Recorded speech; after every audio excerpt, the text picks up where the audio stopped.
this would also, you talked about how journaling can help release, help us to heal traumas and abuses. So can you share a little bit on how journaling can help with that? Certainly. I'd say, first of all, it's the opportunity to get our feelings and emotions out on the page. Again, it goes back to creative self-expression was never something that was part of the school system, shall we say? Or yeah, and then it's reinforced with our parents of always being the good little girl, the good little, all that kind of thing. So it's just, I think that realizing and just being able to get that it's okay to get your anger out. But the great thing is that with the journaling, we can learn forgiveness, and we can learn even gratitude for a second.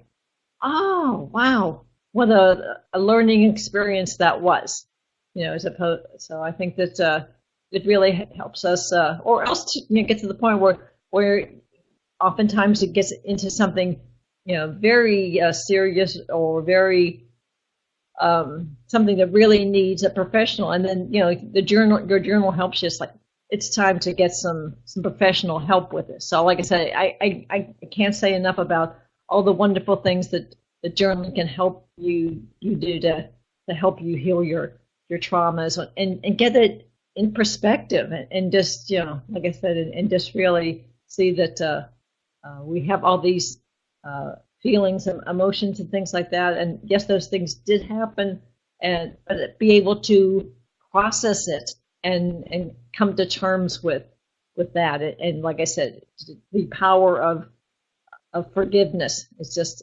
unbelievable. Mhm. Mhm. Yes. I think that is just like you're saying is so key, is that gratitude and forgiveness. And gratitude can shift your perspective. It can shift your mood, but it also provides such healing to your body, as well as forgiveness. Forgiveness helps you to, release so many things. And when you, like you're saying, when we have that stuff stuck in our body, and you said like, that leads to sickness.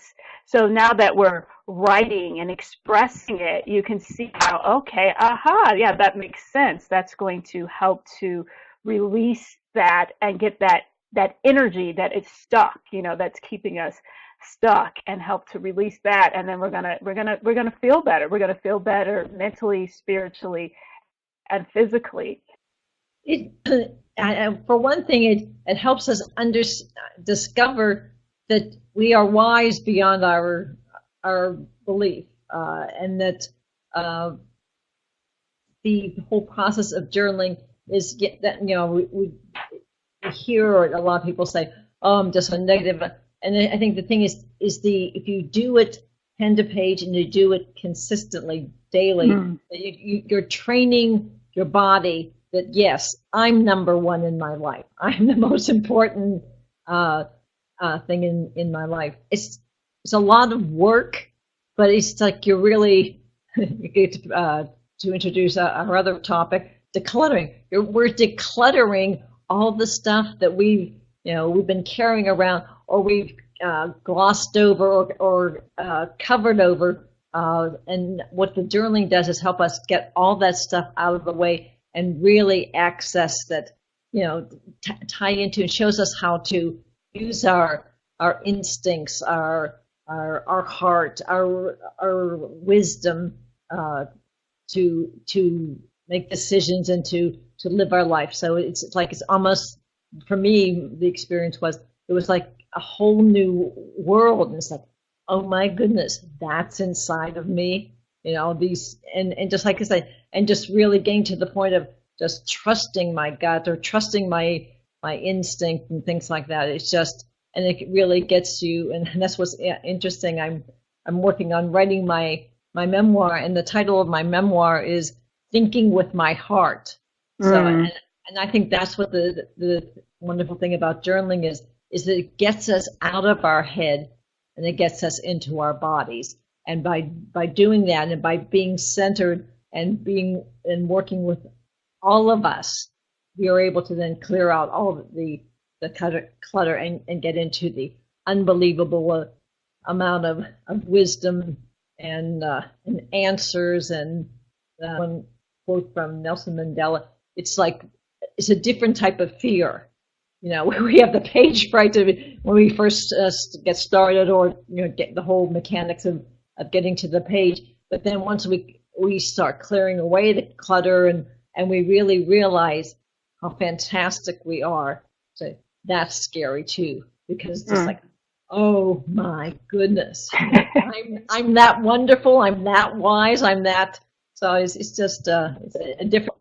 A lot of my clients, they're in their head. It's all in their head, and it's about, okay, let's get into your heart. Let's get into what you just talked about before.